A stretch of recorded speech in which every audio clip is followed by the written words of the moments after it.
Hi everyone and welcome to our IG Live. I'm just waiting for our guest, Dr. Kamani Norrington Sands. So nice to see you all this afternoon.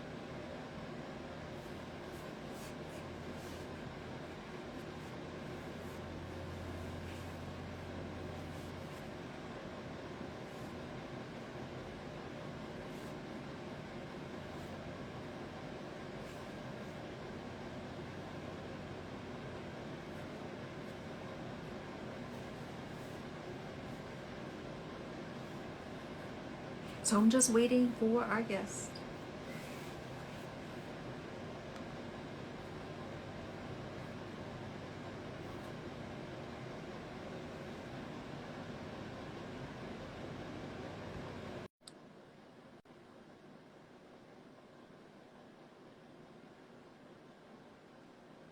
Hi, Jackie. Hi Kamani, nice to see you. Nice to see you as well. I have my iPad, so I'm looking down. Just here. Okay. So it's great to talk with you again. Indeed. Good to talk to you too. All right. So before we get started, so today we're going to talk about Black youth and bullying. So I wanted to hmm give an overview of our guest today, Dr. Kamani Norrington Sands, also known as Dr. Kamani.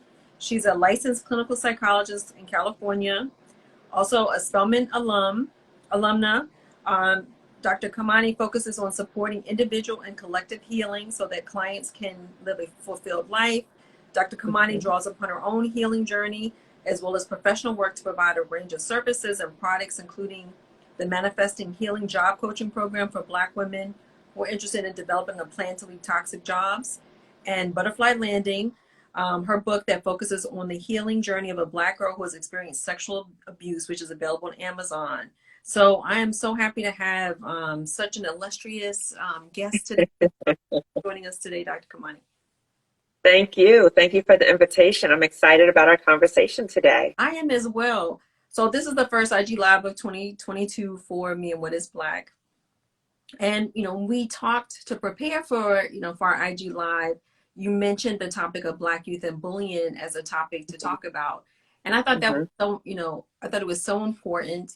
So prior to the discussion, I did some research, and it's interesting, hmm I found an article in the LA Times that really substantiated, some of the information that I'd already been reading about, that a lot of Black parents, during the pandemic made choices to um, do online learning, right? Instead of hmm going back to school.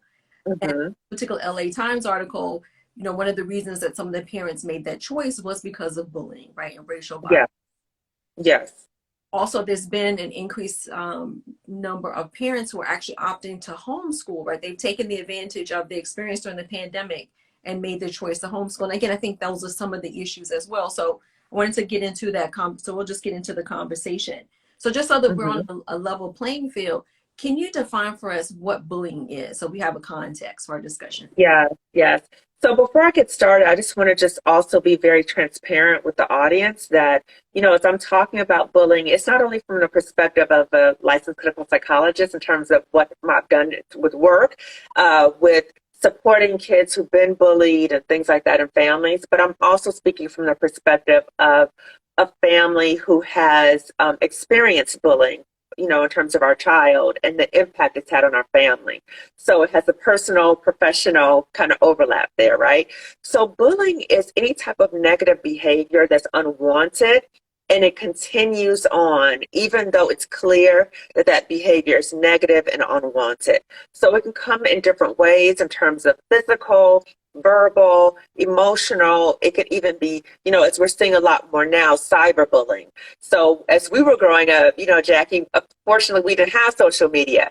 So now with social media, everything is being broadcasted, and you have the additional issue of that public shaming that happens with cyberbullying. So thank you for letting our audience know, but also to sharing your experiences. I think I'm a pediatrician as well. I tell a lot of people I'm a pediatrician, right? So and I definitely understand this idea of bullying, right? Again, personally, right, as well as being a mom, having my kids having experiences with bullying, and having family members who have children who have bullying. But I think what we don't really understand is, how pervasive Hmm. bullying is. Yeah.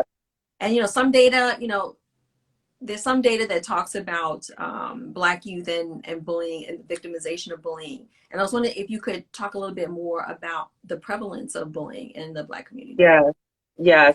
So research shows that Black youth we have higher rates in terms of being the bully, being the one that's the target of the bullying, and being the bystander. And so many times people will say, oh, that's because there's something wrong with Black kids. And I always say, no, there's a reason why people bully. We always hear about hurt people hurt people. So we know in terms of for us as Black people, what we go through living in this environment, which is often hostile towards Black people. But just think about what it's like for Black youth who maybe are not in a space to be able to process all these things are happening to me. Why are these happening to me? Why is this my social reality? Why are negative things happening to other people who look like me? Right. And so what may happen is that there may be an internalization of those negative messages about Black people. And when that's internalized, you view yourself negatively, and then you project that out onto other people who look like you. So again, it's more in terms of understanding what are the social factors that are impacting the reality of Black youth and the issue of hurt people hurt people. So how do we take a step back and say, okay, this behavior is happening. Why is it happening? Why do we have these higher rates? And we also know in our community that there's this historical sense of snitches get stitches, right? So, you can't tell other people about what has happened to you because of issues of discrimination in terms of what happens when Black people, are targeted by law enforcement or, higher rates of being wrongly convicted and all these different things. That has a role in terms of us seeing and speaking out against negative behaviors, particularly if they're done by us. Understand. But it's interesting you brought up, three different perspectives, right, in regards to bullying. I think we talk a lot when we talk about bullying, we talk about the victim, right, the person who the bullying is being inflicted on, right? But you bring up Yes. two other perspectives. The bullied, the person that's doing the bullying and the bystander.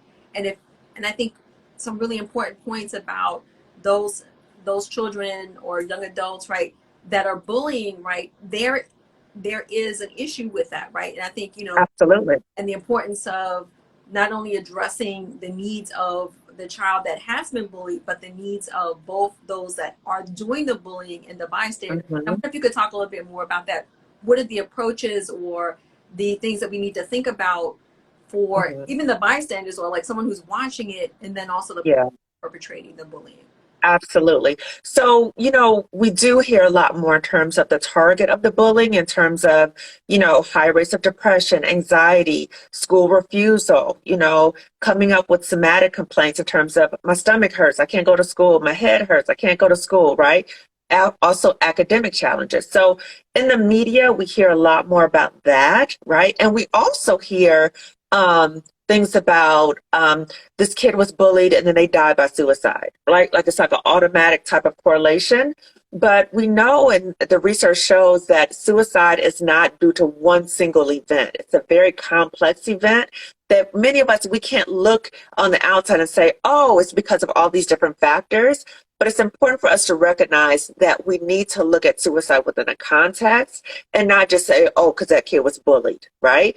Because if we just say that, then it's like, oh, well, there's something wrong with that kid. But we don't look at what is the whole context in terms of how are Black kids seen? How are they treated? And then how might they respond to that situation, right?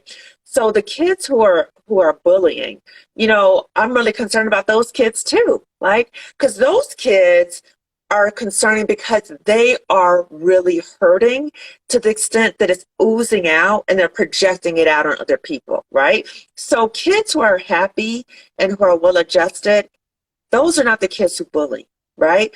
Those kids who bully are the kids who are deeply unhappy about something in their lives. And so that's a wake-up call for parents, for schools, for other people who are around this child to say, wow, we recognize the behavior, we need to address the behavior, but let's get at the root causes in terms of why this child would resort to this behavior. Because there must be something wrong. There must be some level of unhappiness and misery for them to do that, right? And I want to be very clear too that when we think about those who bully, research shows there's negative outcomes for them. So they have higher rates of depression, higher rates of alcohol and other substance use, higher rates of other criminal behaviors as an adult, and they have higher rates of becoming abusive when they're an adult in terms of their romantic relationships and towards their own children. So it really highlights again the importance of helping these children, because when we don't help them, it has this negative trajectory in terms of the impact. And then the bystanders, it impacts them in that sense of depression, anxiety, guilt, that I didn't speak up, that sense of fear, is this going to happen to me? And also substance use. So it's just across the board, it has a negative impact, and it really emphasizes that bullying is a social problem. It's a social problem, so it needs a social solution, and not just like a one-off, like, oh, we had an anti-bullying prevention assembly, or, oh, well, October's anti-bullying prevention month. This needs to be ongoing conversations, ongoing actions, because again, it's a social problem. Again, so I love how you really laid out, right, that there's an impact on, for all children involved, right? Those children who are impacted directly, those that are doing the bullying, right, and those that are watching, right? Because I think you speak to the fact that as a bystander, right, there's a sense of helplessness, right, for that child that might view someone else, right, and they're like, okay, what do I do? Right. They're afraid, they're cowering because if there might be retribution because of the person that did the bullying, but not really understanding that, when people intervene or the opportunity to intervene. So I want to talk about that a little bit more, right? Because I think a lot of times when we think about where bullying occurs, right, or where we're hearing about the bullying, school seems to be the context, right? It could be on the ground, but typically in school, right, we're hearing about bullying. Yes. Talked about how there's opportunities, right, well, put it this way, there's impact on everyone. So therefore, I'm hearing that there's opportunities, right, for us to intervene and really think about how we address each of those perspectives, each of those children, right, that are experiencing. And I was wondering if you could talk a little bit more about if there are different approaches for each of those scenarios, or similar approaches to dealing with bullying. Yeah.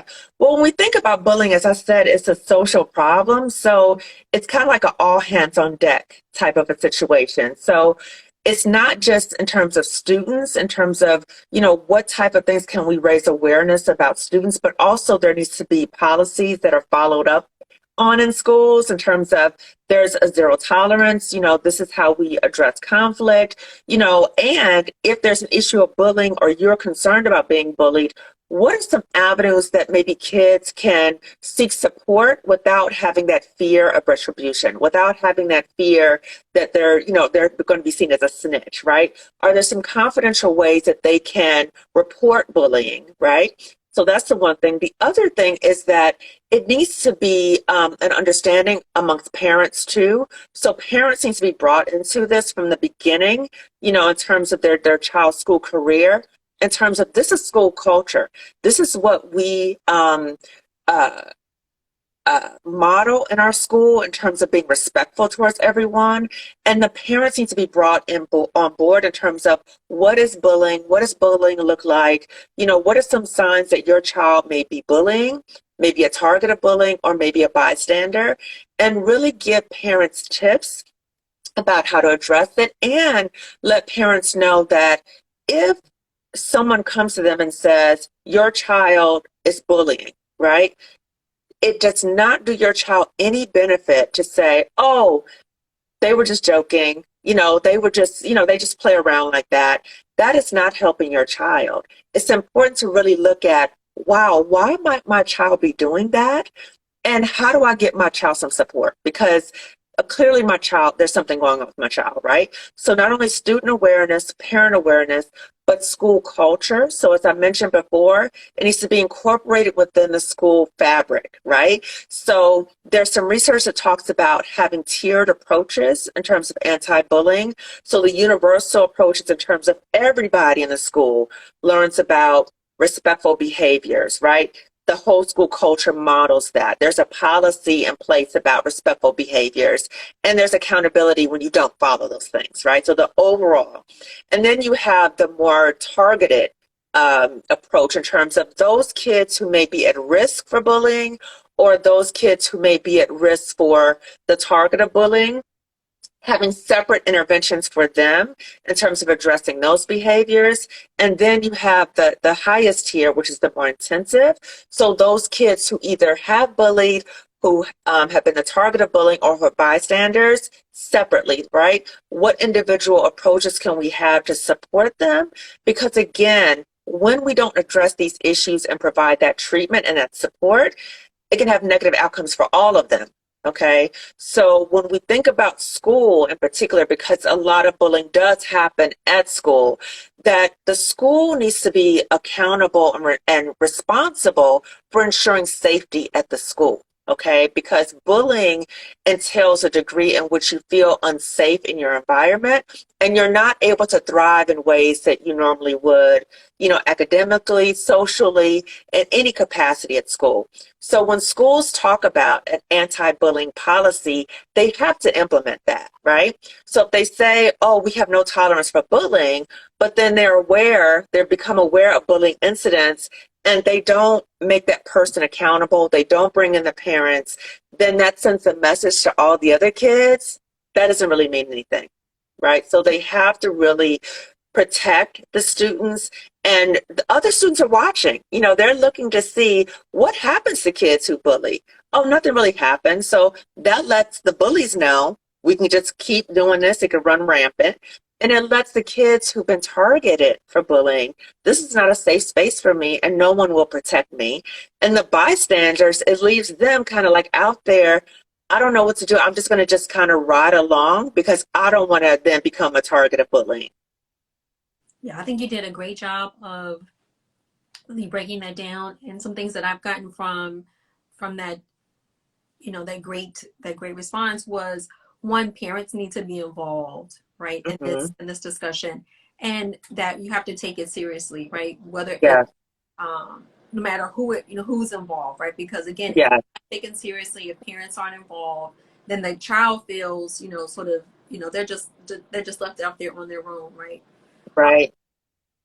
Which I think which is really the issue, right? When we this our children not feeling safe, our children not feeling heard or seen, Yes, really yes. that does have an impact on them. Yes. And if you think about again what it's like to be a Black child in this society, it reinforces that sense that you don't matter, you're not important. And so we have to think about how are we helping our children counter those negative social messages when they are in bullying situations and we do nothing about it. It feeds right into you really don't matter, and other Black people who look like you don't matter anyway, and you can just keep continuing that behavior. And we don't want to continue that type of negative patterns of behavior. It doesn't benefit our community. So it's interesting. So, as a pediatrician, right, if a family comes to me and, it gets disclosed that, a child has been either a victim of bullying or, Hmm. feels uncomfortable because they may have witnessed bullying, Hmm. we talk with the family, we talk with the child Hmm. to find out, what's going on. Um, Hmm. but I think a lot of it really does come down to how we counsel parents, right, to get Yeah. involved and engage with the bullying. And and I think you gave some great pointers that as pediatricians we also give. And I think if it gets to the point where there's some kind of dysfunction, right, either at home or school or in extracurricular activities that the child is experiencing, then the Hmm. next level is there's usually a referral to a mental health provider, Hmm. right, to kind of to give a little bit more assistance for helping the student, or even the school system, right? How do we broker or coordinate something between a parent and the school? And I just wanted to talk Hmm. a little bit more about that. how to help parents? So it's a kind of an umbrella question. So one, Hmm. in terms of your advice for parents, right? One, to kind of, what are the signs, right? What are some things they can look out for that their child Hmm. might be experiencing bullying, right? And then Hmm. two, resources and helping to sort of navigate any kind of interventions or any kind of referrals that they might need to help. Got it. Got it. Right. So first, I want to say that language is very important. And, when we talk about bullying, I'm very mindful of not saying victim of bullying, right? Because many times what happens is that kids feel like I don't want to be seen if there's something wrong with me, right? Because they start thinking victim, victim, right? So I use the terminology of target of bullying. And so that will be something that I would definitely talk to the parents in the school about, right? So in terms of the language that you're using to describe the behavior. The other thing is in terms of the signs that a parent might see in terms of a child who's a target of bullying might be, again, they might seem very sad. And it might be like a change from how they normally respond, right? Because we're looking at a change in baseline behavior. So maybe kids who are normally very, excited and, enthusiastic, optimistic, we might see, a change in their behavior. So they're pessimistic, right? They're not looking forward to things. They feel helpless, hopeless, right? So that's the one thing. The other thing is that you might see them become very anxious. So anxious in the sense about school in general, like I don't want to go to school, or around particular people. So maybe people who might remind them of the kids who have been bullying them or the kid who bullied them, that level of anxiety. And the anxiety may look like, I don't want to go to school, or it may look like, I'm sick, right? Like you're sick every day, like, so having that feeling of like, I just don't want to go to school. I just don't feel comfortable there. So the anxiety, and also maybe withdrawal from the family or from other friends, right? So that social withdrawal. You might see changes in appetite, their sleeping patterns might change. Um, so again, and their grades may drop because they may have less investment in school, and their whole mind frame about school mindset may totally change, right? So you might have a situation where a kid maybe liked school, right? Maybe liked learning, but they now have associated negative behavior with school, and so their grades may drop. So those are some of the things you might see for the kids who are targeted. The kids who are the bullies, right? You might see them engaging in other unkind behavior towards others.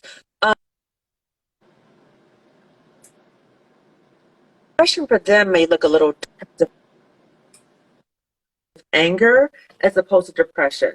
And we know many times that the depression is usually underneath the anger, but particularly for boys, it's more socially acceptable to express anger and aggression as opposed to depression.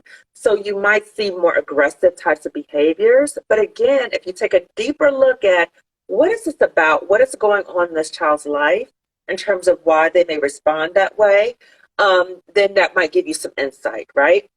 And with those kids who bully, it's important to think about therapy, that it's not just individual therapy, but it's family therapy, because there's clearly something going on with the individual, but it's impacting, or they get support in the family, right? So either the family is condoning the behavior, the family is modeling that behavior in terms of their interactions with their own child or their interactions with other people, right? But the family is the core in terms of teaching new behaviors and reinforcing those behaviors. So that's why family therapy would be really recommended in situations like that. And then for the bystanders, they may have similar types of symptoms in terms of the anxiety, depression, avoidance of school, because it's very anxiety provoking for them to go to school and see these situations and feel a sense of powerlessness that they can't do anything about it. So I think that's important. I mean, again, for parents who are listening, right? These symptoms of depression, anxiety, school withdrawal, change in academic grades, right? They could also be signs of other things as well. But I think Mm-hmm. what's important is if you notice something, right? If you have this instinct that, okay, something is a little bit off, right? Mm-hmm.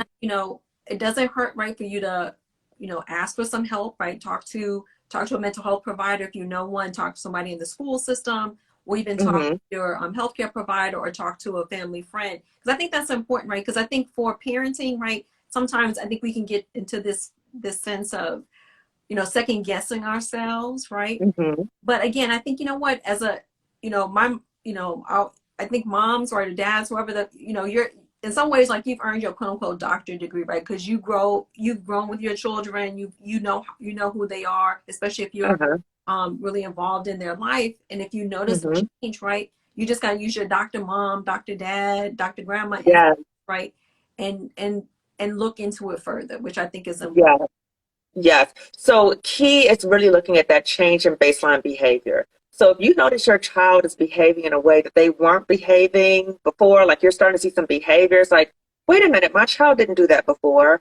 Really look at what's going on and really make sure that you're always checking in with your child, right? So not just how was your day, right? Because most kids are like, fine, and like trying to move on. But really talk. So tell me about what happened during your day, right? So what was the highlight of your day? What did you think didn't go too well? But really have that ongoing contact with them in the hopes that when things are not going okay, that they then feel comfortable coming to you because you have provided this open space and you have conveyed a sense that I'm here for you. I have your back. I'm here to support you. I'm here to advocate for you. And also, it may be problem solving with your child about, okay, these things have happened. I know you have concerns about what might happen if you tell, right? You don't want to be seen as a snitch. It might be problem solving with your child about some ways of getting support because we know also that when we don't stand up to bullies, that they will continue that behavior as well. Well, I think that's brilliant, right? Because I think, again, this idea of feeling helpless to being, empowered, right? Hmm. And that Hmm. that we can do, we just have to learn about them, right? We got to understand that, what, there we can help our kids, right? Um, Yes. which I think is so important, and I definitely want Yes.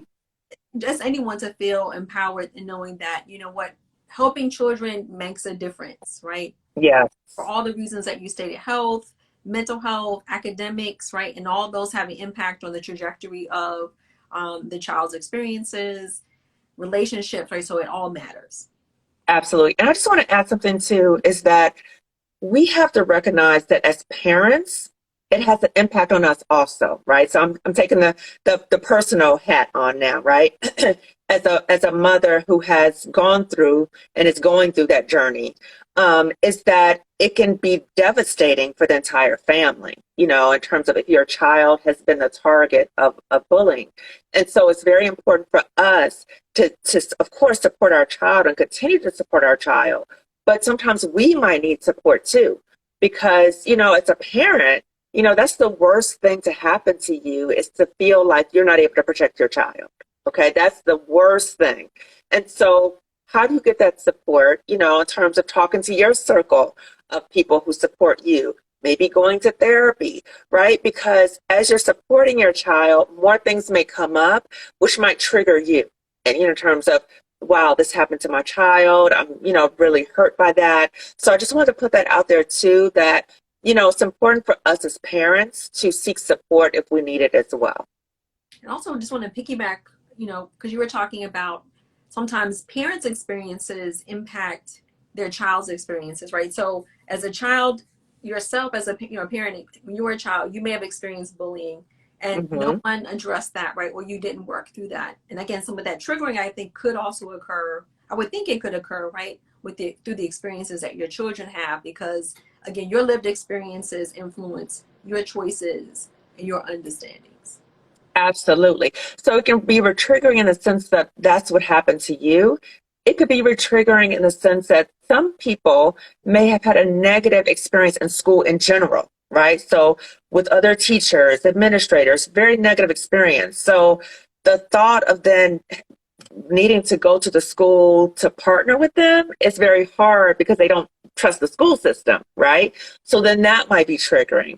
And then the other thing that might be triggering is for those of us who have experienced being bullied, as I have as a child, that, you know, for me, it was very important for me to try as much as possible to prevent the likelihood that my children would encounter that, because I know what it was like, right?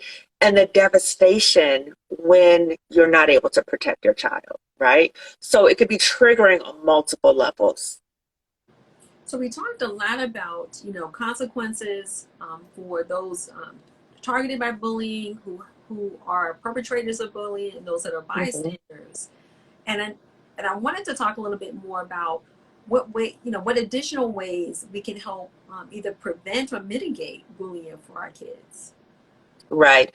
Well, I think what's important, first of all, is the understanding of acceptance, right? So, and I'm speaking specifically within the Black community. So within our community, there's often this expectation of how we are to be, right? So we'll say like, oh, that person's not Black enough, or that person's acting white, or that person, right? Because they may have different interests than other people. And so we have to be more accepting in terms of, you know, accepting individual differences, number one, right? Number two, in what ways do we learn to resolve conflict, right? So we know that in social media, music, there's so many negative representations of how to deal with conflict for Black youth. We have to be mindful of all these influences. And if we're going to say don't do that, we have to teach them replacement behaviors, right? So what are some more appropriate ways to address conflict, right? And then how do we model that behavior? So how do we model it in our homes, and how do we model it in the schools? You know, I've seen so many times in the schools where we'll say, you know, you need to respect others and things like that, right? But the teachers don't get along. The teachers and administration don't get along, right? So the kids can pick up on that behavior. So many times the kids are seeing bullying behavior at the school site amongst the adults. And again, that sets a tone for what's happening in the school culture. And just think about too, kids are really good at picking up on hypocrisy, right? Mm-hmm. So if you say, oh, you know, our school culture advocates this and blah, blah, blah, right? But the kids either see bullying going on with no consequence to the kids, right? Or they see adults treating each other negatively. So that could be teachers, administrators, and even parents treating each other negatively, right? So then that sets a tone for what's happening. So we have to be mindful of what is the image that we are portraying? Is it consistent with what we're saying? Oh, I think this is amazing. Now, for parents, are there any suggested resources for them? Like any things that you think that might be helpful for them if they want to learn more, or they're having to deal with this with their own children and their own family? Yeah. So I would definitely recommend, you know, there's a wealth of information on the internet in terms of like, what is bullying? You know, just like what we talked about today, what is bullying? What are the signs and symptoms? And I think it was very helpful for like schools to be able to kind of consolidate that information and not only talk about this is our anti-bullying policy, you know, like, you know, you kind of go over that at the beginning of the year and it's like nobody really talks about it again. But how is that weaved throughout the school year? So, you know, parents really advocating for, you know, their kids at school, you know, and how are you partnering with schools in terms of supporting this type of ongoing work, right? So the other thing is, if you have suspicion that your child may be the target of bullying, you need to notify school administration immediately, okay? So all schools have an anti-bullying policy, but you have to make sure that it's being implemented, okay? Because they could say one thing, but then if you ask for, okay, so what was the recourse? What happened as a result of these things, right? Because sometimes schools will say something and there's no real follow-up. There's no real investigation. There's no real ways that students are held accountable. So being follow-up in that regard. And as I mentioned before, You know, in terms of therapy, parents might need their own therapist to process this, and your child may need therapy, right? So it may be individual therapy, family therapy. And we know within our community, we know that there's a lot of stigma about mental health treatment. But we have to really break out of that and say, you know what, if we're hurting, we need help, because we don't want these issues of trauma, these unresolved issues of trauma, to have a negative ongoing long-term impact on our children. So I And, think, and one last resource I wanted to say is that, you know, if you feel that the school was negligent and not protecting your child, not following through with policies, you know, there's an option to take legal recourse as well, right? So in terms of holding schools accountable, because just think about when you do that, you're not only protecting your child and sending a message to your child, you know, that we're standing up against, you know, as Dr. Martin Luther King said, injustice, right? But the hope is that you are also preventing any other kids from having that same type of trauma. I think that's so important. I think, really, really great takeaways, right? And so again, to leave parents empowered. And again, I think another great resource as well, to help coordinate, I think, parents reaching out to their healthcare providers. Again, sometimes if you need someone, an advocate, working with, if you have a friend or family member, right, to reach out to them as well. But I think this has been a great discussion, and Mm-hmm. I'm so thankful that you joined me today for this important conversation. Well, I'm thankful that you provided a platform for it, because I think many times in our community, we don't talk about bullying, right? Even though we know it goes on, but we have to be very aware of how pervasive it is and the negative impact it can have on a range of our children, right? So it can be very devastating, and also to give voice that, you know, if you've gone through this experience, that it can be very harmful, right? And so that there is help available, you know, as you mentioned before, Jackie, you can go to your healthcare provider. There's resource directories in terms of how to find different therapists. Even if you want to find a Black therapist, you can specifically ask that when you're with your healthcare provider, with your insurance carrier, on research directories. You can find the specific therapist that you're looking for. Just be persistent, and please do not think that that your child is young, they'll bounce back, it won't impact them. No, unresolved trauma can have a significant impact on them in terms of not only their academic functioning, but their ongoing social functioning and their thoughts about themselves. So it's very important to get that treatment. Oh, thank you so much, Kamani. Dr. Kamani, it was great to talk with you today. Great to talk to you too. Thank you, Jackie. All right, have a great rest of the day. You too. And thank you all for joining us. Thank you.